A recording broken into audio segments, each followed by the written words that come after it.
Police ने सोनीपत से एक 32 साल की कलयुगी औरत को गिरफ्तार किया है। इस महिला ने दिमाग को सन्न कर देने वाली वारदात को अंजाम दे दिया। पूनम पर आरोप है कि उसने बीते 2 सालों में रिश्तेदारी में लगने वाली 3 लड़कियों की हत्या कर दी। लोगों की शक भरी नजरों से बचने के लिए अपने बेटे को भी मौत के घाट उतार दिया। 2023 से लगातार वारदात को अंजाम दे रही साइको किलर पूनम आखिर कैसे 2025 में पकड़ी गई, चलिए जानते हैं पूरे केस को सिलसिलेवार तरीके से। पानीपत के भावर गांव की रहने वाली पूनम अपने पति और 2 बेटों के साथ साधारण जिंदगी जीती। पूनम का पति एक किसान है जो बड़ी मुश्किलों से मेहनत करके घर का खर्च उठाता, लेकिन 2023 आते आते पूनम के व्यवहार में अचानक से एक बड़ा बदलाव दिखाई देने लगा। धीरे धीरे पूनम की सोच इतनी विकृत हो गई कि हर खूबसूरत लड़की उसे अपनी दुश्मन नजर आने लगी, रिश्तेदारी हो या पड़ोस। जब भी वो छोटे बच्चों को देखती उसके मन में अजीब सी नफरत उभर जाती। जनवरी 2023 में पूनम की ननंद कुछ दिन के लिए घर आई थी, साथ ही उसकी 9 साल की बेटी। उस दिन घर पर सब लोग अपने अपने काम में व्यस्त थे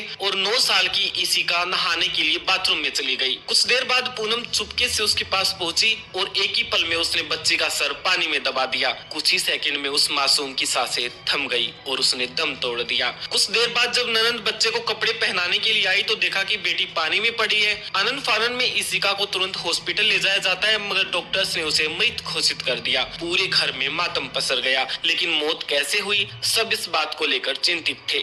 डॉक्टर्स ने रिपोर्ट में बताया कि इशिका की पानी में डूबने से मौत हुई है। घर वालों को लगा कि शायद टब में डूबने से मौत हो गई होगी, हो सकता है उसका पैर फिसल गया हो या फिर वो ऊपर ना उठ पाई हो। मामला ठंडा पड़ गया और बात आई गई। इसके बाद 1 साल तक पूनम शांत रही। वर्ष 2024 में सिवाह गाँव में मायके में जाती है, जहाँ अपने कजन की 4 साल की लड़की जिया को ठीक इसी तरह से मार देती है। हत्या का तरीका सेम था, लिहाजा इस बार भी डॉक्टर्स ने यहाँ पर मौत का कारण पानी में डूबना बताया। अब बच्चे को भला कोई क्यों मारेगा, खासकर कोई महिला। इसी के चलते किसी ने शक नहीं किया। मगर 2023 में जब इशिका मारी थी तब भी पूनम पास थी और 2024 में जब जिया मरी तब भी पूनम वहाँ मौजूद थी। आस पड़ोस में तरह तरह की बातें उठने लगी, पर स्पष्ट रूप से पूनम का किसी ने नाम नहीं लिया और ना कोई उसे दोषी ठहरा रहा था और ना ही सूचना पुलिस को दी गई। इसके बाद पूनम भावर अपने पति के पास आती है और रहने लगी। कुछ दिन बाद पूनम को एहसास हो गया कि लोग उसके बारे में हत्या की बातें और शक कर रहे हैं। उसका डर था कि कहीं वो फंस न जाए, लिहाजा एक रोज मौका पाकर अपने 4 साल के बेटे को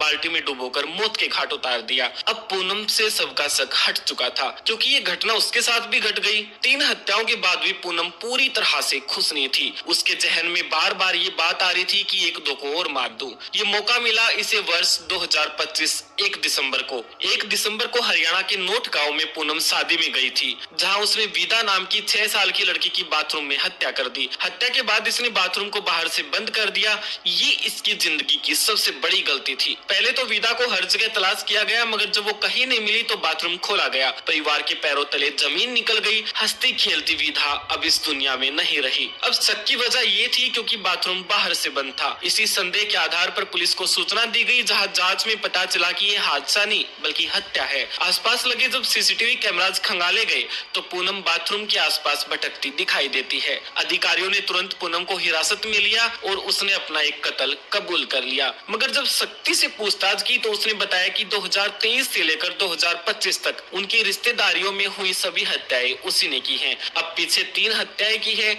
उसके सबूत तो नहीं है, पर 1 दिसंबर को हुई वारदात का सबूत मिल चुका है। जल्दी ही इसे न्यायालय में पेश किया जाएगा। ये देखने वाली बात है इसे क्या सजा मिलती है।